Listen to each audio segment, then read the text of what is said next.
ഏവരെയും പുതിയ വാർത്തകളിലേക്ക് ഞാൻ സ്വാഗതം ചെയ്യുകയാണ്. അമേരിക്കയെ സംബന്ധിച്ച് ലോകത്തുള്ള ഏതൊരു രാജ്യവും അമേരിക്കയുടെ ആവശ്യങ്ങൾക്കനുസരിച്ച് വഴറ്റിയെടുക്കുകയാണ് ചെയ്യുന്നത്. ആർക്കും വേണ്ടാത്ത ദ്വീപ് പോലും അമേരിക്കയ്ക്ക് ആവശ്യമുണ്ട്. ഓരോ രാജ്യങ്ങളുമായി അമേരിക്ക ഇടപെടുമ്പോൾ ആ രാജ്യത്തെ ജനങ്ങളും അവിടുത്തെ ഭരണകൂടവും കരുതുന്നത് അമേരിക്ക നമ്മുടേത് മാത്രമാണ് എന്നാണ്. യഥാർത്ഥത്തിൽ ആ രാജ്യങ്ങൾക്ക് അങ്ങനെ തോന്നിപ്പിക്കുക മാത്രമാണ് അമേരിക്ക ചെയ്യുന്നത്. ഭീകരരെയും ഭീകര സംഘടനകളെ കുറിച്ചും പറഞ്ഞ് അത്തരം സംഘടനകളെ നിരോധിക്കുകയും മറുവശത്തുകൂടി അതേ ഭീകര സംഘടനകൾക്ക് ആയുധവും പണവും നൽകി അമേരിക്ക തന്നെ വളർത്തുകയും ചെയ്യുന്നതാണ് ഇന്ന് ലോകത്തിന്റെ മുഴുവൻ നാശങ്ങൾക്കും കാരണം.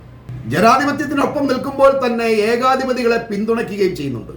സമാധാനത്തെയും മനുഷ്യാവകാശത്തെയും കുറിച്ച് പറയുകയും അവർക്ക് ഫണ്ടുകൾ നൽകുകയും ചെയ്യുമ്പോൾ തന്നെ യുദ്ധത്തെ പിന്തുണയ്ക്കുകയും മനുഷ്യാവകാശ ധ്വംസനങ്ങൾ നടത്തുന്ന ഏകാധിപതികളെ ന്യായീകരിക്കുകയും ചെയ്യുന്ന ഇരട്ടത്താപ്പം അമേരിക്ക നടത്തുന്നുണ്ട്. ലോകനാശത്തിന് കാരണമാകുന്ന അണുവായുധ നിരോധനത്തിന് ശ്രമിക്കുമ്പോൾ തന്നെ പുതിയ പുതിയ രാജ്യങ്ങൾ ആണവ പ്ലാന്റുകൾ നിർമ്മിക്കാൻ സൗകര്യങ്ങൾ ചെയ്തു കൊടുക്കുകയും ചെയ്യുന്നു. ഇങ്ങനെ ലോകത്തുള്ള മുഴുവൻ രാജ്യങ്ങളിലും ഒരു സങ്കീർണതയുടെ ആശയക്കുഴപ്പം സൃഷ്ടിക്കുന്നതാണ് അമേരിക്കയുടെ നിലനിൽപ്പ് എന്ന് വേണമെങ്കിൽ പറയാം. ശത്രുവിനെ മിത്രമാക്കിയും മിത്രത്തെ ശത്രുവാക്കിയും ആർക്കും പിടികിട്ടാത്ത ഒരു നയം അമേരിക്ക പിന്തുടരുമ്പോൾ ലോകം അമേരിക്കയാൽ എക്കാലവും വഞ്ചിക്കപ്പെടുകയാണ്. അങ്ങനെ കബളിപ്പിക്കപ്പെട്ട ഒരു രാജ്യമാണ് ഇന്ത്യ. ഇന്ത്യ അമേരിക്കയുടെ സൗഹൃദ രാഷ്ട്രമാണോ എന്ന് ആർക്കും ഒരിക്കലും ഉറപ്പിച്ച് പറയാൻ കഴിയില്ല. എന്നാൽ സൗഹൃദ രാഷ്ട്രമല്ലെന്നും പറയാൻ കഴിയില്ല. ഇന്ത്യ ഒരു ജനാധിപത്യ രാജ്യമായതിനാൽ മാറി മാറി വരുന്ന സർക്കാരുകളുടെ നയങ്ങളാണ് ഇൻഡോ അമേരിക്കൻ സൗഹൃദത്തിന്റെ ഏറ്റക്കുറച്ചിലുകളായി അളക്കപ്പെടുന്നത്. ഈ സൗഹൃദത്തിന് ഒരു സ്ഥിരതയില്ല എന്ന് നമ്മൾ മനസ്സിലാക്കണം. ആദ്യ തവണ ട്രംപ് അധികാരത്തിലെത്തിയപ്പോൾ ഇന്ത്യയിലെ മോഡി സർക്കാരുമായി വളരെ സൗഹൃദം സൂക്ഷിക്കാൻ അയാൾ ശ്രദ്ധിക്കുകയും ഇന്ത്യ സന്ദർശിച്ച് സൗഹൃദത്തെ ബലപ്പെടുത്തുകയും ഒക്കെ ചെയ്തു.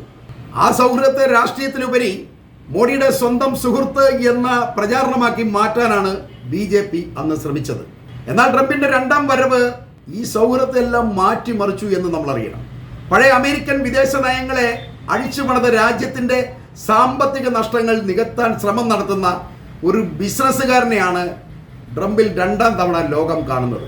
അയാൾ തന്റെ വ്യാപാര നികുതിയുടെ പട്ടികയിൽ ഇന്ത്യയെ പെടുത്തുകയും ഭീഷണിപ്പെടുത്തുകയൊക്കെയാണ് ചെയ്യുന്നത്. മോഡിയുമായുള്ള ട്രംപിന്റെ സൗഹൃദം എന്നത് കേവലം ഇന്ത്യൻ തെറ്റിദ്ധാരണ മാത്രമാണ്. അമേരിക്കയെ വസൂലാക്കാൻ ഇദ്ദേഹം മിടുക്കനാണ് എന്ന് ട്രംപ് മോഡിയെ പരിഹസിക്കുകയും ചെയ്യുമ്പോൾ ഈ സൗഹൃദത്തെ അയാൾ എങ്ങനെയാണ് കാണുന്നത് എന്ന് നമുക്ക് മനസ്സിലാക്കാൻ കഴിയുന്നുണ്ട്. ആദ്യ തവണ അമേരിക്കയിൽ ട്രംപ് അധികാരത്തിലേറിയപ്പോൾ മോഡിയെ അമേരിക്കയിലേക്ക് ക്ഷണിക്കുകയും ട്രംപ് ഇന്ത്യ സന്ദർശിക്കുകയും ഈ സന്ദർശനങ്ങൾക്കിടയിൽ മോഡിയെ കെട്ടിപ്പിടിക്കുകയും ഒക്കെ ചെയ്തപ്പോൾ ട്രംപിന്റെ സൗഹൃദം മോഡിക്ക് മാത്രമുള്ളതാണ് എന്ന് തെറ്റിദ്ധരിച്ചതാണ് മറ്റൊരു രാജ്യത്തെ നേതാവിന് വേണ്ടി പ്രചാരണം നടത്താൻ ഇന്ത്യ പോലൊരു രാജ്യത്തിന് ഉചിതമല്ലാഞ്ഞിട്ട് പോലും രണ്ടാം തവണയും ട്രംപ് അധികാരത്തിലെത്താൻ മോഡി പ്രചാരണം നടത്തിയത്. അമേരിക്ക എക്കാലവും പാകിസ്ഥാനൊപ്പമാണ് എന്നതാണ് സത്യം. ഇത് ഇന്ത്യ മനസ്സിലാക്കാൻ പാകിസ്ഥാനുമായി ഒരു യുദ്ധം തന്നെ വേണ്ടി വന്നു എന്നുള്ളതാണ് ദുഃഖം. യുദ്ധത്തിൽ ഇന്ത്യക്ക് മേൽക്കൈ ഉണ്ടായിട്ട് പോലും അതിനെ അനുവദിക്കാതെ ഞാനാണ് ഇടയിൽ നിന്ന് യുദ്ധം അവസാനിപ്പിച്ചത് എന്ന് ട്രംപ് പറഞ്ഞ് ഇന്ത്യയെ അപമാനിക്കാനാണ് ശ്രമിച്ചത്.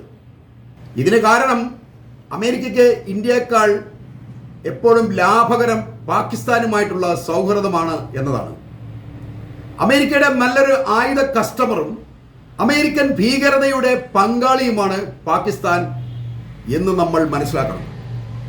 അമേരിക്ക എക്കാലവും ഭീകരതയ്ക്കെതിരെ പോരാടുന്നു എന്ന് ലോകത്തെ ബോധ്യപ്പെടുത്താൻ പാകിസ്ഥാന്റെ സഹായം അവർക്ക് ആവശ്യമാണ്.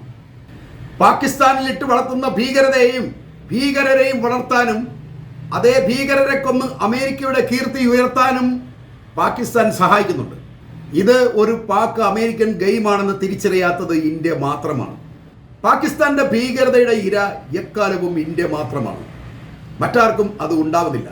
അതുകൊണ്ട് പാകിസ്ഥാൻ ഭീകര രാഷ്ട്രമാണെന്ന് ഇന്ത്യ എത്ര പറഞ്ഞിട്ടും അമേരിക്കയോ മറ്റു രാജ്യങ്ങളോ ഒന്നും ചെവിക്കൊള്ളുന്നില്ല. ഇനി അഥവാ അവർക്ക് മനസ്സിലായെങ്കിൽ പോലും പാകിസ്ഥാനെ ഒരു ഭീകര രാഷ്ട്രമായി അവർ പ്രഖ്യാപിക്കുന്നുമില്ല. പകരം അമേരിക്കയും ഇന്ത്യയുടെ തന്നെ മറ്റു പല സൗഹൃദ രാഷ്ട്രങ്ങൾ പോലും വലിയ വലിയ ഫണ്ടുകളാണ് പാകിസ്ഥാന് നൽകുന്നത്. അതിന്റെ അവസാന ഉദാഹരണമാണ് പഹൽഗാം ഭീകരാക്രമണത്തിന് മറുപടിയായി ഇന്ത്യ തിരിച്ചടിച്ചതിന് പിന്നാലെ IMF-ൽ നിന്നും $11 ബില്യൺ പാകിസ്ഥാന് അനുവദിച്ചത്. കൂടാതെ ലോകബാങ്ക്, ഏഷ്യൻ ഡെവലപ്മെന്റ് ബാങ്ക് എന്നിവയ്ക്കൊപ്പം അനേകം രാജ്യങ്ങളിൽ നിന്നും സ്ഥിരമായി പാകിസ്ഥാന് സഹായം ലഭിക്കുകയും ചെയ്തു. പാകിസ്ഥാൻ മുസ്ലിങ്ങളുടെ ഒറ്റുകാരനായി അമേരിക്കയെ സഹായിക്കുന്നതിൻ്റെ പ്രതിഫലമാണ് ഈ സഹായം എന്ന് നമ്മൾ മനസ്സിലാക്കണം. ഇസ്ലാം ഒരു ഭീകര മതമായി മാറ്റേണ്ടത് പാശ്ചാത്യ ലോബിയുടെ ആയുധ വിൽപ്പനയുമായി ബന്ധപ്പെട്ട ആവശ്യമാണ്. അറബികളുടെ പണം ഊറ്റുക എന്ന ഒരു ഗൂഢലക്ഷ്യമാണ് ഇതിന് പിന്നിലുള്ളത്. സ്വന്തം രാജ്യത്തും അയൽ രാജ്യങ്ങളിലുമുള്ള ഭീകരരെ ചൂണ്ടിക്കാണിച്ച് അറബികളെ ഭയപ്പെടുത്തി അവരുടെ സംരക്ഷണം ഏറ്റെടുത്തും വില കൂടിയ തുരുമ്പെട്ടിച്ച ആയുധങ്ങൾ കൊടുത്ത് സഹായിച്ചും ഈ അറബികളിൽ നിന്നും ഈ പാശ്ചാത്യ ലോബിക്ക് പണം ഊറ്റാൻ കഴിയും. ഇങ്ങനെ ഭയപ്പെടുത്തണമെങ്കിൽ ഭീകരരെയും ചൂണ്ടിക്കാണിച്ചു കൊടുക്കണമല്ലോ. അതിനായി അറബികൾക്കിടയിലുള്ളവരെ തന്നെ അല്ലെങ്കിൽ മുസ്ലിങ്ങൾക്കിടയിലുള്ളവരെ തന്നെ തിരഞ്ഞെടുക്കുന്നു. ഈ തിരഞ്ഞെടുക്കുന്നവരെ വെച്ച് പുതിയ സംഘടനകൾ ഉണ്ടാക്കി അവർക്ക് ഫണ്ടുകൾ നൽകി ഇസ്ലാമിക തീവ്രവാദികൾ വളരുന്നു എന്ന് പ്രചാരണം നൽകുകയാണ് അവർ ചെയ്യുന്നത്.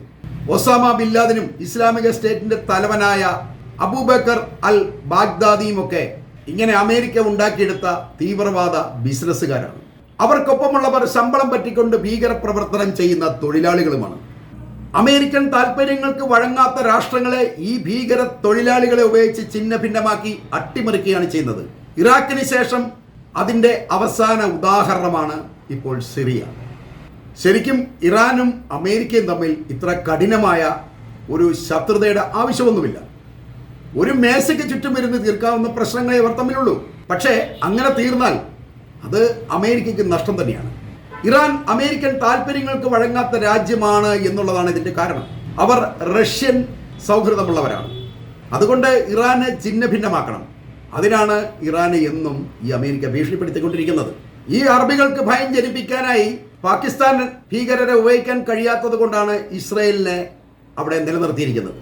ഇന്ത്യക്ക് പാകിസ്ഥാനാണെങ്കിൽ ഈ അറബികൾക്ക് ഇസ്രയേലാണ് ഭീഷണി. ഭീകരരെ ഏറ്റവും സുരക്ഷിതമായി സംരക്ഷിക്കാൻ ഏറ്റവും നല്ല രാജ്യമാണ് പാകിസ്ഥാൻ എന്ന് അമേരിക്കയ്ക്ക് അറിയാം. എത്രയധികം ഭീകരരുണ്ടെങ്കിലും പാകിസ്ഥാനെതിരെ യാതൊരു നടപടിയും അമേരിക്ക എടുക്കില്ല എന്ന് മനസ്സിലാക്കണം. പഹൽഗാമിൽ നമ്മൾ ഇരയായിട്ട് പോലും ലോകത്ത് നമ്മൾ ഒറ്റപ്പെടുകയാണ് ഉണ്ടായത് എന്ന് പ്രത്യേകം ശ്രദ്ധിക്കണം. ഇതിനൊക്കെ മറ്റു ചില കാരണങ്ങളുണ്ട്. യഥാർത്ഥത്തിൽ ടെക്നോളജിയിലും സമ്പത്തിലും കൂടാതെ സൈനികമായും ഇന്ത്യ വളർന്നു വരികയാണ്. ആ വളർച്ച അമേരിക്കയോ ചൈനയോ മറ്റ് പാശ്ചാത്യ ശക്തികളോ ഒന്നും ഇഷ്ടപ്പെടുന്നുമില്ല. US, UK, Russia, China, France ഉൾപ്പെടെ 5 രാഷ്ട്രങ്ങൾ മാത്രമുള്ള UN സെക്യൂരിറ്റി കൗൺസിലിൽ ഇന്ത്യ ഉൾപ്പെടെ ശക്തരായ മറ്റു ചില രാജ്യങ്ങളെ കൂടി ഉൾപ്പെടുത്തുക, nuclear suppliers group, missile technology control regime തുടങ്ങി മിസൈൽ ന്യൂക്ലിയർ ക്ലബ്ബുകളിൽ അംഗമാക്കണം. ഇങ്ങനെയൊക്കെയുള്ള ഇന്ത്യയുടെ വാദങ്ങൾ അമേരിക്കയെയും അവരുടെ സഖ്യകക്ഷികളെയും വല്ലാതെ അലോസരപ്പെടുത്തുന്ന ഒരു കാര്യമാണ്. അതുപോലെ തന്നെ ജിയോ സ്ട്രാറ്റജിക് മേഖലകളായ IORA, ബ്രിക്സ്, SCO ഉൾപ്പെടെ ആഗോള ക്രമങ്ങളിൽ ഇന്ത്യയുടെ ഇടപെടലും അതിലൂടെ ലഭിക്കുന്ന അംഗീകാരവും ഈ രാജ്യങ്ങളിലെ പഴയ മേധാവിത്വങ്ങളെ ചോദ്യം ചെയ്യപ്പെടുന്നു എന്നൊരു ഭയവും അവർക്കുണ്ട്. എന്നാൽ ഇന്ത്യ ഒരു ജനാധിപത്യ രാഷ്ട്രമായതുകൊണ്ട് ഇന്ത്യയുടെ ആവശ്യത്തെയും അധികാരങ്ങളെയും പരസ്യമായി തള്ളിക്കളയാൻ പറ്റില്ല. അതിന് പകരമായി സ്ഥിരം ശത്രുതയുള്ളത് കൊണ്ട് ഇന്ത്യയെ അസ്ഥിരമാക്കാൻ പാകിസ്ഥാനെ ഇവർ ഉപയോഗിക്കുകയാണ് ചെയ്യുന്നത്. ചൈന പോലും ഇന്ത്യയോടുള്ള പക തീർക്കാൻ പാകിസ്ഥാനുമായി സൗഹൃദം സ്ഥാപിച്ചിരിക്കുന്നു എന്നറിയുമ്പോൾ ലോകത്ത് ഭീകരത എത്ര വിദഗ്ധമായാണ് പാകിസ്ഥാൻ മാർക്കറ്റ് ചെയ്യുന്നത് എന്ന് നമ്മൾ മനസ്സിലാക്കണം. ഇന്ത്യയെയോ മോഡിയോ ഒന്നും ട്രംപിന് ആവശ്യമില്ല.